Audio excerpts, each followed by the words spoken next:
حضرت عمر فاروق اعظم ہے۔ کون فاروق اعظم؟ جن کے بارے میں اللہ کے محبوب نے فرمایا لو کان بعدی نبی لکان عمر، میرے بعد اگر کوئی نبی ہوتا تو عمر ہوتے۔ یہ عمر کی شان ہے۔ کون عمر؟ جن کی شان یہ ہے اللہ کے محبوب فرماتے ہیں میرے عمر کو شیطان اگر گلی میں آتا دیکھ لیتا ہے تو راستہ بدل دیتا ہے۔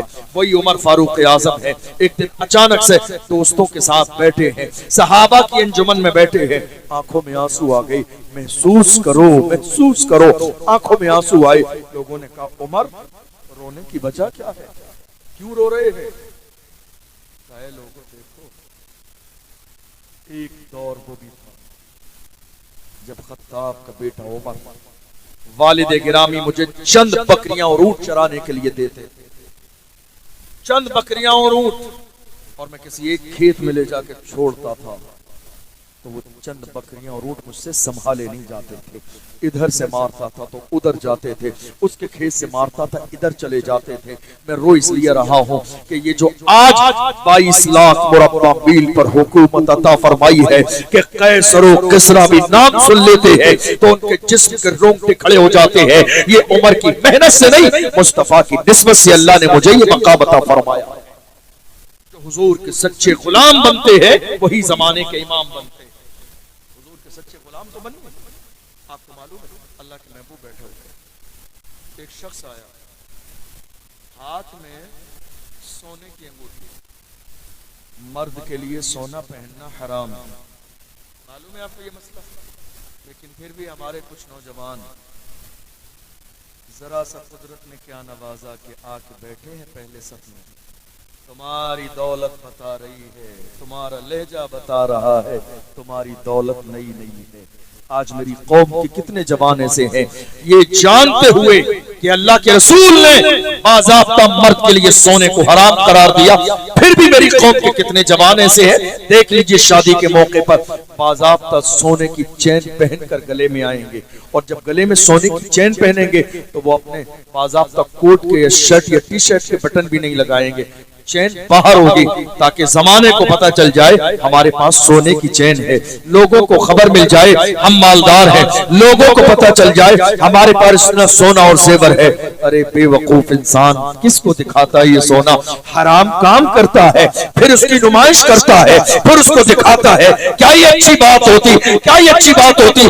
ایک انگوٹھی ہاتھ میں پہن کے آتا اور زمانے کو دکھاتا اور کھل کے کہتا میں نے سونا اس لیے چھوڑ دیا ہے کہ مدینے والے مصطفیٰ کو پسند نہیں۔ فخر کی بات یہ ہوتی، ایک جانثار ہیں، اسلام کا ابتدائی دور ہے، سونے کی انگوٹھی پہن کے آ گئی، مسئلے کی وضاحت نہیں ہوئی تھی یا ان تک یہ حکم پہنچا نہیں تھا، سونے کی انگوٹھی پہنی آ گئی، اللہ کے محبوب نے دیکھا، جلال فرمایا، ناراض ہوئے، میرے نبی نے سونے کی انگوٹھی ناراضگی میں اتار کر پھینک دی۔ تھوڑی دیر محفل ہوئی، محفل ختم ہوئی، اللہ کے محبوب اٹھ کر گئے، جب چلے گئے لوگ جانے لگے، جن کی انگوٹھی پھینکی تھی وہ بھی جانے لگے۔ صحابہ نے کہا کیا بات ہے؟ کیا بات ہے؟ کم سے کم اٹھا کر لے جاؤ، تم نہ پہننا، سونا ہے تمہارے گھر میں کسی کے کام آ جائے گا۔ اس جانثار نے کہا تھا مومن کیسے ہوتے ہیں، عاشق کیسے ہوتے ہیں؟ اس نے کہا اللہ کی عزت کی قسم جس کے قبضے قدرت میں میری جان ہے، جس چیز کو میرے نبی نے ناپسند کیا ہے اس کو اٹھانا تو بڑی بات ہے، اس کی طرف دیکھنا بھی میری محبت کو گوا رہا ہے۔ عشق ہو تو ایسا ہو، دیوانگی ہو تو ایسی ہو، غلامی ہو تو ایسی ہو۔ کہاں ہو آپ؟ آج آپ کو معلوم ہے ایک رات گزری جس کو 31 کی نائٹ کہا جاتا ہے، معلوم ہے آپ کو؟ ابھی زیادہ زمانہ نہیں گزرا ہے، ایک مہینہ گزرا۔ کئی ہمارے علاقوں میں، بڑی شرمندگی کے ساتھ یہ کہنا پڑتا ہے، کئی ہمارے علاقوں میں 2 دن پہلے شراب کے ٹھیکے خالی ہو گئے تھے شراب سے۔ میں کیا کہہ رہا ہوں، آپ پہنچے وہاں تک؟ 2 دن پہلے شرابیں خرید کر رکھ لی گئی تاکہ ایسا نہ ہو کہ 31 کی نائٹ آ جائے اور شراب نہ ملے تو ہمارا جشن مکمل نہ ہو. یہ کس نے کیا؟ میری قوم کے جوانوں نے. پھر سوال کیا جاتا یہ ملک میں اتنے برے حالات قوم مسلم کے کیوں ہے؟ کسی نے کہا تھا طریق مصطفیٰ کو چھوڑنا ہے وجہ بربادی.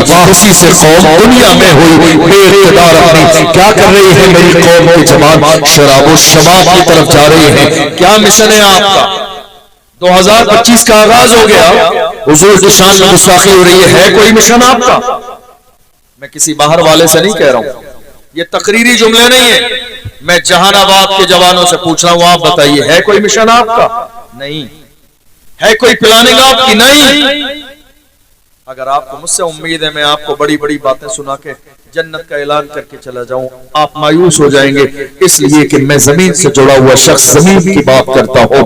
آپ خالی نعروں میں خوش ہونے والے ہیں. یاد رکھیے گا یہ خواب والی زندگی ہے، اس سے باز آ جائیے اور خواب توڑ کر باہر آئیے. حقیقت کا سامنا کرنے کی عادت ڈالیے. مومن ہے، حضور کے غلام ہے. موجودہ دور کے حالات بدل رہے ہیں. اس قوم کے لیے، آنے والی نسل کے لیے آج جہان آباد کے جوانوں نے آخر کیا ذمہ داری قبول کی ہے؟ ہرگز نہیں، آپ نے کوئی ذمہ داری قبول نہیں کی. حیرانی کی بات یہ ہے جس قوم کا آج قرآن اور حدیث کے اندر ذکر موجود ہے، جس کی عزت کی قسمیں کھائی گئی، آج اس قوم کے پاس کوئی چیز نہیں ہے. کالج ہے ہمارے پاس نہیں، ہاسپٹل ہے ہمارے پاس نہیں، بہترین ادارہ ہے ہمارے پاس نہیں، بیٹیوں کے لیے پردے والا اسکول ہے ہمارے پاس نہیں.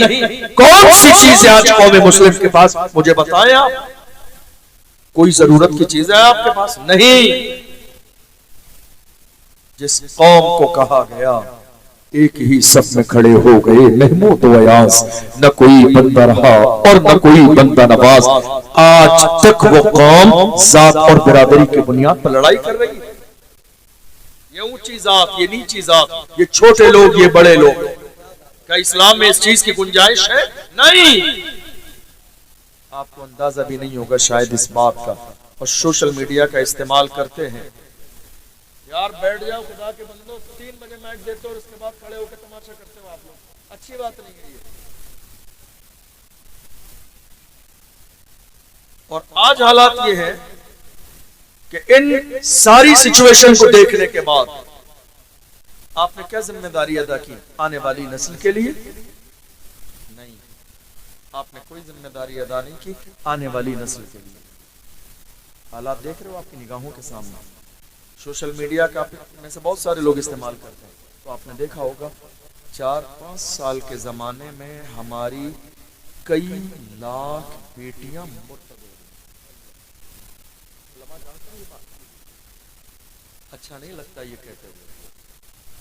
کبھی کبھی بڑا دکھ ہوتا ہے، کبھی بڑا دل کو تکلیف ہوتی ہے جملہ کہتے ہوئے. کوئی سنے گا تو کیا کہے گا؟ جس قوم کی بیٹی کا حال یہ ہے کہ قیامت کے دن ندا دی جائے گی اے اہل محشر نظروں کو چھکا لو، محبوب کی بیٹی کا گزر ہونے والا ہے. جس قوم کی بیٹی کا معیار اتنا بلند ہو، جس قوم کی بیٹی کی عزت کی مثال مصطفیٰ جان رحمت اپنی زبان سے دیتے ہو، آج کتنی بے آبرو ہو گئی ہے اس قوم کی بیٹی. کہاں اس قوم کی بیٹی؟ دیکھو شادی کے نام پر، میک اپ کے نام پر بیوٹی پارلر میں ہے میری قوم کی بیٹی، سجنے سورنے میں ہے میری بیٹی. ذمہ دار کون ہے؟ ذرا سی بات پر اگر معاملہ کسی مسجد کے امام کا ہو تو ایک بوڑھے آدمی کو بھی غیرت آ جاتی ہے، 22 سال کے جوان کو بھی غیرت آتی ہے. مسجد کے امام نے ایسا کر دیا، شرم کی بات ہے. ارے بے وقوف، تیری جوان بہن میک اپ کرانے گئی تب تیری غیرت نہیں آئی، تب تجھے حیا نہیں آئی ذرے کے برابر. تیری 20 سال کی بیٹی میک اپ کرانے جا رہی ہے بیوٹی پارلر پر، تب تیری غیرت کا جنازہ نہ نکلا. شرم کرو، شرم خدا کے بندو. کون ذمہ دار ہے؟ قیامت کے دن جواب کون دے گا؟ اللہ کے رسول فرماتے ہیں کلکم راع وکلکم مسئول عن رعیتہ. تم میں سے ہر شخص کو اپنا بھی جواب دینا ہے اور تم جس کے ذمہ دار ہو اس کا بھی جواب دینا. تم جس کے ذمہ دار ہو. کیا 18 سال 22 سال 20 سال کا بھائی بہن کو نہیں روک سکتا؟ روک سکتا ہے، مگر بات اتنی ہے جوانوں، کما تدین و تدان، تم جیسا کرو گے ویسا ہی تمہارے ساتھ کیا جائے. کسی غیر کی بیٹی پر بری نظر ڈالنے سے پہلے یہ سوچ لو کہ تمہارے گھر میں جوان بہن موجود ہے۔ اللہ کے محبوب نے ارشاد فرمایا، پیغمبر نے فرمایا ماں کو گالی نہ دو۔ کسی نے کہا کون ہے جو ماں کو گالی دے؟ حضور نے فرمایا کسی غیر کی ماں کو گالی دو گے وہ بدلے میں تمہاری ماں کو گالی دے گا، گویا کہ تم نے خود اپنی ماں کو گالی دی ہے۔ کہاں ہے میری قوم کے جوان جس قوم کا معیار یہ تھا، جس قوم کا معیار یہ تھا؟ اللہ کے محبوب ارشاد فرماتے ہیں یہ میری قوم ہے کہ قیامت کے میدان میں سب سے پہلے بخشی جائے گی، جو سب سے پہلے جنت میں جائے گی، جس کے نامہ اعمال سب سے پہلے کھولے جائیں گے، جس کا حساب و کتاب سب سے پہلے شروع کیا جائے گا۔ آج اس قوم کا حال یہ ہے، دیکھ لو اس قوم کی بیٹیوں کا کردار، دیکھ لو اس قوم کے بیٹوں کا کردار، دیکھ لو ان کے کردار کو یہ دیکھ کر لگتا نہیں ہے کہ یہ محمد عربی کے وفادار غلام ہیں؟ کیا وفادار ایسے ہی ہوتے ہیں؟ کیا سچے ایسے ہی ہوتے ہیں؟ دیوانے ایسے ہی ہوتے ہیں؟ آپ کو ایک بات بتا کر جاؤں، کئی لاکھ بیٹیاں جو مرتد ہوئیں ان میں سے پہلی وجہ کیا تھی؟ اچھا مجھے یہ بتائیے، میری بات سمجھ آ رہی ہے؟ آپ بور تو نہیں ہو رہے؟ میں سوچ رہا ہوں بہت سارا آپ نے جلسہ کرا لیا، بہت پیسے خرچ ہو گئے آپ کے،